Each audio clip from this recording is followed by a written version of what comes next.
ದುಡ್ಡಿನ ಬಗ್ಗೆ ಆಲೋಚನೆ ಮಾಡದೆ ಬದುಕುವಷ್ಟು ದುಡ್ಡು ನನ್ನ ಹತ್ರ ಬೇಕು, ನಾನು ಶ್ರೀಮಂತನಾಗಬೇಕು ಅನ್ನುವಂತಹ ಆಲೋಚನೆ ನಮ್ಮಲ್ಲಿ, ನಿಮ್ಮಲ್ಲಿ, ಎಲ್ಲರಲ್ಲೂ ಇರುತ್ತೆ.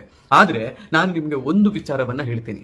ನೀವು ಶ್ರೀಮಂತರಾಗಬೇಕು ಅಂತ ಹೇಳಿದ್ರೆ, ಶ್ರೀಮಂತರಾಗಿ ಉಳಿಬೇಕು ಅಂತ ಹೇಳಿದ್ರೆ ದುಡ್ಡಿನ ಆಲೋಚನೆಯನ್ನ ನೀವು ಮಾಡಬೇಕಾಗುತ್ತೆ.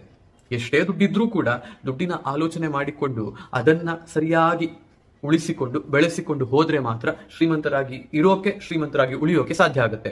ಆದ್ರೆ ಒಬ್ಬ ಸಾಮಾನ್ಯ ಮನುಷ್ಯ ತಾನು ತನ್ನ ಜೀವನದಲ್ಲಿ ಶ್ರೀಮಂತನಾಗಬೇಕು ಅನ್ನುವ ಆಲೋಚನೆಯನ್ನ ಮಾಡಿದ್ರೆ ಅವರು ಮಾಡಬೇಕಾಗಿರುವಂತಹ ಕೆಲಸ ಏನು, ಈಗ ನಾನು ಮಾಡುವ ಕೆಲಸ, ನೀವು ಮಾಡಬೇಕಾಗಿರುವಂತಹ ಕೆಲಸ ಏನು ಅನ್ನುವುದನ್ನ ಇವತ್ತಿನ ವಿಡಿಯೋದಲ್ಲಿ ನಾವು ನೋಡೋಣ. ಒಂದು ಸಿಂಪ್ಲೆಸ್ಟ್ ಆಗಿರುವಂತಹ ಫೈನಾನ್ಷಿಯಲ್ ಪ್ಲಾನ್ ಅಥವಾ ಒಂದು ಸಿಂಪ್ಲೆಸ್ಟ್ ಆಗಿರುವಂತಹ ಮಾತೇನು ಅಂತ ಹೇಳಿದ್ರೆ, ನೀವು ಮೊದಲು ದುಡ್ಡನ್ನ ಉಳಿಸಿ ಅದಾದ ಮತ್ತೆ ಖರ್ಚು ಮಾಡಿ ಆದ ಮತ್ತೆ ಉಳಿದಂತಹ ದುಡ್ಡನ್ನ ಉಳಿಸುವಂತಹ, ಇನ್ವೆಸ್ಟ್ ಮಾಡುವಂತಹ ಆಲೋಚನೆಯನ್ನ ಮಾಡಬೇಡಿ ಅಂತ ಹೇಳುವಂತಹದ್ದು. ಏನಿದ್ರ ಅರ್ಥ? ನೀವು ಒಂದು ಸ್ಯಾಲರಿಡ್ ಪರ್ಸನ್ ಆಗಿದ್ರೆ ನಿಮ್ಗೆ ಸಂಬಳ ಬರುತ್ತೆ, ಸಂಬಳ ಬಂದ ಕೂಡಲೇ ನಿಮ್ಗೆ ಒಂದಿಷ್ಟು ಖರ್ಚುಗಳು ಕೂಡ ಬರ್ತವೆ.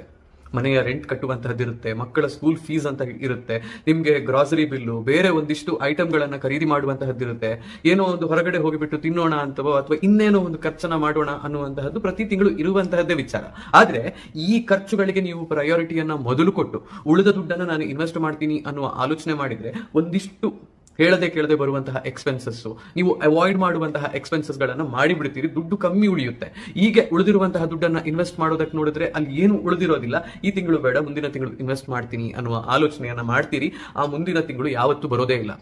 ಹಾಗಾಗಿ ಮೊದಲ ಕೆಲಸ, ಪ್ರತಿ ತಿಂಗಳು ಸಂಬಳ ಬಂದಾಗ ಇಷ್ಟು ದುಡ್ಡನ್ನ ನಾನು ತೆಗೆದು ಇನ್ವೆಸ್ಟ್ ಮಾಡ್ತೀನಿ ಅಥವಾ ಸೇವ್ ಮಾಡ್ತೀನಿ ಅಂತ ಹೇಳುವಂತಹದ್ದು. ಹಾಗಿದ್ರೆ ಏನು ಮಾಡಬೇಕು? ಒಂದು ಫೈನಾನ್ಷಿಯಲ್ ಪ್ಲಾನ್ ಇರಲಿ. ನನ್ನ ಸಂಬಳದ 30% ಅನ್ನ ನಾನು ಪ್ರತಿ ತಿಂಗಳು ಸೇವ್ ಮಾಡ್ತೀನಿ ಅನ್ನುವಂತಹ ಒಂದು ಪ್ಲಾನ್ ಮಾಡಿದ್ರೆ ನೀವು ಆ ಪ್ಲಾನ್ಗೆ ನೀವು ಸ್ಟಿಕ್ ಆನ್ ಆಗಬೇಕು. ಇದು ಪಾಯಿಂಟ್ ನಂಬರ್ 1. ಸೋಷಿಯಲ್ ಟ್ರೆಡ್ಮಿಲ್ ಅಂತ ಹೇಳುವಂತಹ ಒಂದು ಮಾತನ್ನ ಎಕನಾಮಿಸ್ಟ್ ಹೇಳ್ತಾರೆ. ಈ ವಿಚಾರ ಏನು ಅಂತ ಹೇಳಿದ್ರೆ, ನೀವು ಒಂದು ಲೊಕ್ಯಾಲಿಟಿಯಲ್ಲಿದ್ದೀರಾ, ನಿಮ್ಮದೊಂದು ಮನೆ ಒಂದು ಜಾಗದಲ್ಲಿದೆ ಅನ್ನುವ ಆಲೋಚನೆ ಮಾಡಿ. ಅಲ್ಲಿ ನೀವೊಂದು ಸ್ವಲ್ಪ ಶ್ರೀಮಂತರು, ನಿಮ್ಮ ಮನೆಯಲ್ಲಿ ಒಂದು ಬೈಕ್ ಇದೆ, ಒಂದು ಸೆಕೆಂಡ್ ಹ್ಯಾಂಡ್ ಕಾರ್ ಇದೆ. ಆ ಗಲ್ಲಿಯಲ್ಲಿ ಬೇರೆ ಯಾರ ಮನೆಯಲ್ಲೂ ಕಾರ್ ಇಲ್ಲ ಅಂತ ಹೇಳಿದ್ರೆ ನೀವು ಅಲ್ಲಿಯ ಮಟ್ಟಿಗೆ ಶ್ರೀಮಂತರು. ಈಗ ನೀವೇನ್ ಮಾಡ್ತೀರಿ? ಸ್ವಲ್ಪ ಹೆಚ್ಚಿನ ದುಡ್ಡು ನಿಮ್ಮ ಕೈಯಲ್ಲಿ ಬಂತು ಅಂತ ಹೇಳಿ ಆದಾಗ ಇನ್ನೆಲ್ಲೋ ಒಂದು ಕಡೆಗೆ ಹೋಗ್ತೀರಾ, ಅಲ್ಲಿ ನಾನೊಂದು ಮನೆಯನ್ನ ಕೊಂಡುಕೊಳ್ತೀನಿ ಅನ್ನುವ ಆಲೋಚನೆಯನ್ನ ಮಾಡ್ತೀರಾ. ಅಲ್ಲಿ ನೀವು ಹೋಗಿ ಆ ಮನೆಯನ್ನ ಕೊಂಡುಕೊಂಡ ಮತ್ತೆ ನಿಮ್ಗೆ ಅನ್ಸೋದು ಶುರುವಾಗುತ್ತೆ, ಅಲ್ಲಿರುವ ಎಲ್ಲರ ಬಳಿಯಲ್ಲಿಯೂ ಹೊಸ ಕಾರ್ ಇದೆ, ಮನೆಯಲ್ಲಿ 2-3 ಬೈಕ್ ಇದೆ, ಎಲ್ಲರೂ ಸ್ಥಿತಿವಂತರು, ನಿಮ್ಮ ಹತ್ರ ಮಾತ್ರ ಸೆಕೆಂಡ್ ಹ್ಯಾಂಡ್ ಕಾರ್ ಇದೆ ಅಂತ. ಈಗ ನೀವೇನು ಮಾಡಬೇಕು? ಸೆಕೆಂಡ್ ಹ್ಯಾಂಡ್ ಕಾರನ್ನ ಮಾರಬೇಕು, ಹೊಸ ಕಾರನ್ನ ಖರೀದಿ ಮಾಡಬೇಕು. ಈಗ ನೀವು ನಿಮ್ಮ ವಟಾರದಿಂದ ಅಲ್ಲಿಗೆ ಶಿಫ್ಟ್ ಆದ ಕಾರಣ ಏನ್ ಮಾಡಿದ್ರಿ?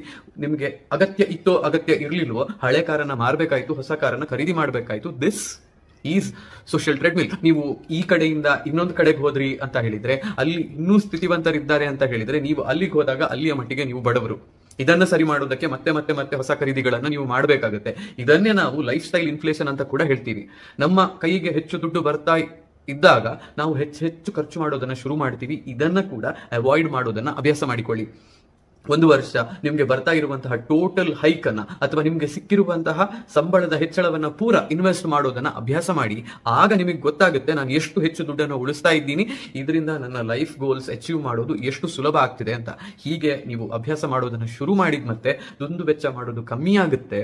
ಲೈಫ್ ಸ್ಟೈಲ್ ಇನ್ಫ್ಲೇಷನ್ ನ ಸಮಸ್ಯೆಗೆ ನೀವು ಬೀಳೋದಿಲ್ಲ. ನಾನು ನಿಮ್ಗೆ ಪಾಯಿಂಟ್ ನಂಬರ್ 1 ನಲ್ಲಿ ಒಂದು ಫೈನಾನ್ಷಿಯಲ್ ಪ್ಲಾನ್ ಇರಲಿ ಅಂತ ಹೇಳಿದ್ದೆ, ದುಡ್ಡನ್ನ ಉಳಿತಾಯ ಮಾಡಿ ಅಂತ ಕೂಡ ಹೇಳಿದ್ದೆ. ಆದರೆ ಹೀಗೆ ನಾವು ಪ್ರತಿಯೊಂದನ್ನು ನಾನೇ ಮಾಡ್ತೀನಿ ಅಂತ ಕೂತ್ಕೊಳ್ಳೋ ಬದಲು ಅದನ್ನ ಆಟೋಮೇಟ್ ಮಾಡಬೇಕಾಗಿರುವಂತಹದ್ದು ಅತಿ ಮುಖ್ಯ ವಿಚಾರ. ನಿಮ್ಮ ಸ್ಯಾಲರಿಯಿಂದ ಒಂದಿಷ್ಟು ದುಡ್ಡು ಡಿಡಕ್ಟ್ ಆಗಿಬಿಟ್ಟು ಸೇವಿಂಗ್ಸ್ ಕಡೆಗೆ ಹೋಗುವ ರೀತಿಯಲ್ಲಿ ಅಥವಾ ಅಲ್ಲಿಂದಲೇ ಡಿಡಕ್ಟ್ ಆಗಿಬಿಟ್ಟು ಇನ್ವೆಸ್ಟ್ಮೆಂಟ್ ಕಡೆಗೆ ಹೋಗುವ ರೀತಿಯಲ್ಲಿ ನೋಡಿಕೊಳ್ಳುವಂತಹದ್ದು automation of savings and investment ಅಂತ ಹೇಳುವಂತಹ ವಿಚಾರ. ಇದನ್ನ ಮಾಡಿದ ಕೂಡಲೇ ನಿಮ್ಗೆ ನೀವು ಇನ್ವೆಸ್ಟ್ ಮಾಡುವಂತಹ ಅಥವಾ ನೀವಾಗಿ ಹೋಗಿಬಿಟ್ಟು ಸೇವಿಂಗ್ಸ್ ಮಾಡುವಂತಹ ಅವಕಾಶವೇ ಇರೋದಿಲ್ಲ. ಅದೇ ತಾನಾಗಿ ಹೋಗಿಬಿಡುತ್ತೆ. ನೀವು ಇನ್ವೆಸ್ಟ್ಮೆಂಟ್ ಅನ್ನ ನಿಲ್ಲಿಸುವಂತಹ, ಸೇವಿಂಗ್ಸ್ ಮಾಡದೇ ಇರುವಂತಹ ಆಲೋಚನೆ ಮಾಡೋದನ್ನು ಇದು ತಪ್ಪಿಸುತ್ತೆ. SIP ಮಾಡೋದಿರಬಹುದು ಅಥವಾ RD ಮಾಡುವಂತಹದಿರಬಹುದು. ಸ್ಯಾಲರಿಯಿಂದ ಡಿಡಕ್ಟ್ ಆಗುವ ರೀತಿಯಲ್ಲಿ ಇದನ್ನ ನೀವು ನೋಡಿಕೊಂಡ್ರಿ ಅಂತ ಹೇಳಿದ್ರೆ ದುಡ್ಡು ತನ್ನಿಂದ ತಾನೇ ಡಿಡಕ್ಟ್ ಆಗ್ತಾ ಇರುತ್ತೆ, ಒಂದು ಕಾರ್ಪಸ್ ಬೆಳೀತಾ ಹೋಗುತ್ತೆ. ಹಾಗಾಗಿ ನಿಮ್ಮ ಸೇವಿಂಗ್ಸ್ ಮತ್ತು ಇನ್ವೆಸ್ಟ್ಮೆಂಟ್ ಅನ್ನ ಆಟೋಮೇಟ್ ಮಾಡೋದನ್ನ ಅಭ್ಯಾಸ ಮಾಡಿಕೊಳ್ಳಿ. ನಮ್ಮಲ್ಲಿ ಇನ್ನೊಂದು ದೊಡ್ಡ ಸಮಸ್ಯೆ ಇರುವಂತಹದ್ದು ಫೈನಾನ್ಷಿಯಲ್ ಲಿಟ್ರಸಿ ಕಮ್ಮಿ ಇರುವ ಕಾರಣದಿಂದಾಗಿ ಸಾಲ ಬೇಕು ಅಂತ ಹೇಳಿದ್ರೆ ಒಂದಿಷ್ಟು ಅನಾಲಿಸಿಸ್ ಮಾಡೋದನ್ನ, ಒಂದಿಷ್ಟು ಸ್ಟಡಿ ಮಾಡೋದನ್ನ ಬಿಟ್ಟು ಎಲ್ಲಿ ಕ್ವಿಕ್ ಆಗಿ ಸಾಲ ಸಿಗುತ್ತೆ ಅದನ್ನ ನಾನು ತಗೋತೀನಿ ಅಂತ ಹೇಳುವಂತಹದ್ದನ್ನ ಮಾಡಿಬಿಡ್ತೀವಿ. ಕ್ರೆಡಿಟ್ ಕಾರ್ಡ್ ಸಾಲ ಇರಬಹುದು, ಪರ್ಸನಲ್ ಲೋನ್ ಕೊಡ್ತೀವಿ ಅಂತ ಹೇಳ್ತಾರೆ, ಅಂತಹ ಸಾಲಗಳನ್ನ ತಗೊಳ್ಳುವಂತಹದ್ದಿರಬಹುದು, ಅಥವಾ ಈಗ ಆನ್ಲೈನ್ ಲೋನ್ ಆಪ್ ಗಳಿದ್ದಾವೆ, 5 ನಿಮಿಷದಲ್ಲಿ ನಿಮಗೆ ಸಾಲ ಕೊಡ್ತೀವಿ ಅಂತ ಹೇಳ್ತಾರೆ, ಇಂತಹ ಸಾಲದ ಸುಳಿಗೆ ಬೀಳುವಂತಹದ್ದಿರಬಹುದು. ಇಂತಹದ್ದನ್ನ ಮಾಡಬೇಡಿ. ನೀವು ಒಂದು ಕೆಟ್ಟ ಸಾಲವನ್ನ ಮಾಡಿದ್ರೆ, ಒಂದು ಕ್ರೆಡಿಟ್ ಕಾರ್ಡ್ ಸಾಲವನ್ನ ಮಾಡಿದ್ರೆ, ಅದನ್ನ ತೀರಿಸುವಲ್ಲಿವರೆಗೆ ನಿಮ್ಮ ಫೈನಾನ್ಷಿಯಲ್ ಗೋಲ್ಸ್ ಮುಂದೆ ಮುಂದೆ ಮುಂದೆ ಮುಂದೆ ಹೋಗುತ್ತೆ. ನೀವು ಇಂಟ್ರೆಸ್ಟ್ ಪೇ ಮಾಡಿಕೊಂಡಿರ್ತೀರಾ, ಬಡ್ಡಿಯ ಮೇಲೆ ಚಕ್ರಬಡ್ಡಿ ಕಟ್ಟಿಕೊಂಡು ಹೋಗ್ತೀರಾ, and that becomes a never ending story. ಅನಗತ್ಯ EMIಗಳು ಬೇಡ, ಅನಗತ್ಯ ಸಾಲ ಬೇಡ. ಇದನ್ನ ನೀವು ಅಭ್ಯಾಸ ಮಾಡಿಕೊಳ್ಳಿ. ಶ್ರೀಮಂತರಾಗುವುದಕ್ಕೆ ಇದು ಸಹಾಯ ಮಾಡುತ್ತೆ. ನೀವು ಅನಗತ್ಯ ಸಾಲಗಳನ್ನ ಮಾಡಿದ್ರೆ, ಅನಗತ್ಯವಾಗಿ ಬೇಡದೇ ಇರುವಂತಹ EMIಗಳನ್ನ ಕಟ್ಟಿಕೊಂಡು ಕೂತ್ರೆ, ನೀವು ಬ್ಯಾಂಕ್ಗಳನ್ನ ಶ್ರೀಮಂತರಾಗಿಸ್ತೀರಿ ಅಷ್ಟೇ. ಇದೊಂದು ತುಂಬಾ ಬೋಲ್ಡ್ ಆಗಿರುವಂತಹ ಮಾತು ನಾನು ಹೇಳೋದಕ್ಕೆ ಹೊರಟಿರುವಂತಹದ್ದು. ಭಾರತ 2020ರಿಂದ 2030-35 ಬೆಳೆಯುವ ರೀತಿಯಲ್ಲಿ ಜಗತ್ತಿನ ಬೇರೆ ಯಾವ ದೇಶವೂ ಕೂಡ ಬೆಳೆಯೋದಿಲ್ಲ. ಭಾರತ ಯಾವಾಗ ಈ ರೀತಿಯ ಬೆಳವಣಿಗೆಯನ್ನ ಕಾಣುತ್ತೋ, ನೀವು ಮಾಡಿದಂತಹ ಇನ್ವೆಸ್ಟ್ಮೆಂಟ್ಗಳು ಕೂಡ ಅದೇ ರೀತಿಯಲ್ಲಿ ಬೆಳವಣಿಗೆಯನ್ನ ಹೊಂದುತ್ತವೆ. ಹಾಗಾಗಿ ನೀವು ಮಾಡಬೇಕಾಗಿರುವಂತಹದ್ದೇನು, ಭಾರತದ ಮೇಲೆ ಹೂಡಿಕೆಯನ್ನ ಮಾಡಬೇಕು. ನಿಮ್ಗೆ ಯಾವುದು ಅರ್ಥ ಆಗ್ತಾ ಇಲ್ಲ, ಇನ್ವೆಸ್ಟ್ಮೆಂಟ್ ಮಾಡೋದು ಗೊತ್ತಿಲ್ಲ ಅಂತ ಹೇಳಿದ್ರೆ, ಸಿಂಪಲ್ ಆಗಿರುವಂತಹದ್ದು ಇಂಡೆಕ್ಸ್ ಫಂಡ್ಗಳ ಮೇಲೆ ಇನ್ವೆಸ್ಟ್ಮೆಂಟ್ ಮಾಡುವಂತಹದ್ದು. ಇವತ್ತು ನಿಫ್ಟಿ 18,000 ಹತ್ರದಲ್ಲಿದೆ. ಇನ್ನು 10 ವರ್ಷಕ್ಕಾಗಬೇಕಾದ್ರೆ ಅದು ಮಿನಿಮಮ್ 80,000, 1 ಲಕ್ಷದ ಆಸುಪಾಸಿನಲ್ಲಿ ಇರುತ್ತೆ. ಹೀಗೆ ನಿಫ್ಟಿ ಇಷ್ಟು ಮೂವ್ಮೆಂಟ್ ಅನ್ನ ಕೊಟ್ಟಾಗ ನೀವು ಯಾವುದೇ ರೀತಿಯ ಆಲೋಚನೆಯನ್ನ ಮಾಡದೆ ಬರೀ ಇಂಡೆಕ್ಸ್ ಫಂಡ್ ನಲ್ಲಿ SIP ಮಾಡಿಕೊಂಡು ಹೋದ್ರೆ ಅದು ನಿಮಗೆ 5ರಿಂದ 10 ಪಟ್ಟು ರಿಟರ್ನ್ಸ್ ಅನ್ನ ಮುಂದಿನ 10 ವರ್ಷಗಳಲ್ಲಿ ಕೊಡುತ್ತೆ. ಹೀಗೆ ರಿಟರ್ನ್ಸ್ ಅನ್ನ ಅದು ಕೊಟ್ಟಾಗ ನೀವು ಮಾಡಿದಂತಹ ಇನ್ವೆಸ್ಟ್ಮೆಂಟ್ ಗ್ರೋ ಆಗುತ್ತೆ, ನೀವು ಶ್ರೀಮಂತರಾಗ್ತೀರಿ. ಈಗ ನಾನು ನಿಮ್ಗೆ ಇಂಡೆಕ್ಸ್ ಫಂಡ್ ನಲ್ಲಿ ಇನ್ವೆಸ್ಟ್ ಮಾಡಿ ಅಂತ ಹೇಳಿದೆ. ಇನ್ನೊಂದಿಷ್ಟು ಆಕ್ಟಿವ್ಲಿ ಮ್ಯಾನೇಜ್ಡ್ ಫಂಡ್ಗಳಿದ್ದಾವೆ, ಪ್ಯಾಸಿವ್ಲಿ ಮ್ಯಾನೇಜ್ಡ್ ಫಂಡ್ಗಳಿದ್ದಾವೆ, ಸ್ಟಾಕ್ ಮಾರ್ಕೆಟ್ ಇನ್ವೆಸ್ಟ್ಮೆಂಟ್ ನಂತಹ ಅವೆನ್ಯೂಗಳು ಇದ್ದಾವೆ. ಇದೆಲ್ಲವೂ ಕೂಡ ನಿಮ್ಮ ದುಡ್ಡನ್ನ ದುಡ್ಡು ಬೆಳೆಯೋದಕ್ಕೆ ಇರುವಂತಹ ವಿಧಾನಗಳು. ಆದ್ರೆ ನೀವಿಲ್ಲಿ ಇನ್ವೆಸ್ಟ್ ಮಾಡಬೇಕು ಅಂತ ಹೇಳಿದ್ರೆ, ನಿಮಗೆ ಈ ಹಣಕಾಸಿನ ವಿಚಾರಗಳು, ಸ್ಟಾಕ್ಗಳ ಬಗ್ಗೆ ಮಾಹಿತಿ, ಮ್ಯೂಚುವಲ್ ಫಂಡ್ಗಳ ಬಗ್ಗೆ ಅನಾಲಿಸಿಸ್ ಮಾಡುವ ವಿಧಾನಗಳು, ಇದೆಲ್ಲವನ್ನು ಕಲ್ತ್ಕೋಬೇಕಾಗುತ್ತೆ. ಅದೇ ರೀತಿಯಲ್ಲಿ ನೀವು ಹೆಚ್ಚು ದುಡ್ಡನ್ನ ಇನ್ವೆಸ್ಟ್ ಮಾಡಬೇಕು ಅಂತ ಹೇಳಿದ್ರೆ ನಿಮ್ಮ ಇನ್ಕಮ್ ಹೆಚ್ಚಾಗಬೇಕಾಗುತ್ತೆ. ಈ ಎರಡೂ ಆಗಬೇಕು ಅಂತ ಹೇಳಿದ್ರೆ ನೀವು ಒಂದ್ ಸ್ವಲ್ಪ ಸಮಯವನ್ನ ಇದರ ಮೇಲೆ ರಿಸರ್ಚ್ ಮಾಡೋದಕ್ಕೆ, ನೀವು ಮಾಡ್ತಾ ಇರುವಂತಹ ಕೆಲಸದಲ್ಲಿ ಹೆಚ್ಚಿನ ಪ್ರೌಢಿಮೆಯನ್ನ ಸಾಧಿಸುವತ್ತ ಕೆಲಸ ಮಾಡೋದಕ್ಕೆ ಸ್ಪೆಂಡ್ ಮಾಡಬೇಕಾಗುತ್ತೆ. ಇದನ್ನ ನಾವು ಇನ್ವೆಸ್ಟ್ ಇನ್ ಯೋರ್ ಸೆಲ್ಫ್ ಅಂತ ಹೇಳುವಂತಹದ್ದು. ನಿಮ್ಮ ಮೇಲೆ ನೀವು ಇನ್ವೆಸ್ಟ್ಮೆಂಟ್ ಅನ್ನ ಮಾಡಿ, ನಿಮ್ಮ ಆರೋಗ್ಯವನ್ನ ಕಾಪಾಡುವ ದೃಷ್ಟಿಯಲ್ಲಿ ಅದರ ಕಡೆಗೆ ಗಮನ ಕೊಡಿ. ನೀವು ಮಾಡ್ತಾ ಇರುವಂತಹ ಕೆಲಸದಲ್ಲಿ ಹೆಚ್ಚಿನ ಸ್ಕಿಲ್ ಪಡೆಯೋದು ಹೇಗೆ ಅನ್ನೋದ್ರ ಕಡೆಗೆ ಗಮನ ಕೊಡಿ.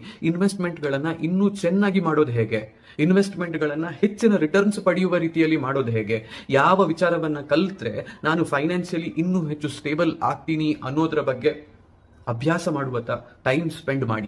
ನಾನೇನು ಶ್ರೀಮಂತ ಮನೆತನದಿಂದ ಬಂದಂತಹ ವ್ಯಕ್ತಿ ಅಲ್ಲ, ತೀರಾ ಸಾಮಾನ್ಯ ಮಧ್ಯಮ ವರ್ಗದ ಕುಟುಂಬದಿಂದಲೇ ಬಂದವನು. ದುಡ್ಡಿನ ಸಮಸ್ಯೆ ಏನು, ಮನೆಗಳಲ್ಲಿ ಇರುವಂತಹ ತೊಂದರೆಗಳು ಏನು, ಫೈನಾನ್ಷಿಯಲಿ ಸ್ಟೇಬಲ್ ಆಗೋದಕ್ಕೆ ಬರುವಂತಹ ರೋಡ್ ಬ್ಲಾಕ್ಸ್ಗಳು ಏನು ಅನ್ನೋದನ್ನೆಲ್ಲ ಚೆನ್ನಾಗಿ ಅರಿತುಕೊಂಡಿದ್ದೇನೆ. But I have managed to handle it. ನಾನು ಮಾಡಿದ್ದೀನಿ ಅಂತ ಹೇಳಿದ್ರೆ ಅದನ್ನು ನಿಮಗೂ ಕೂಡ ಮಾಡೋದು ಸಾಧ್ಯ ಇದೆ ಅನ್ನುವಂತಹ ನಂಬಿಕೆ ನನ್ನದು. ಆ ಕಾರಣಕ್ಕೆ ನಾನು ನಿಮಗೆ ಈ ಮಾಹಿತಿಯನ್ನ ಕೊಡ್ತಾ ಇರುವಂತಹದ್ದು. ಹಾಗಾಗಿ ದಯವಿಟ್ಟು ನಿಮ್ಮ ಫೈನಾನ್ಷಿಯಲ್ಸ್ ನ ಬಗ್ಗೆ ಗಮನ ಕೊಡಿ, ಶ್ರೀಮಂತರಾಗುವತ್ತ ಗಮನವನ್ನ ಹರಿಸಿ.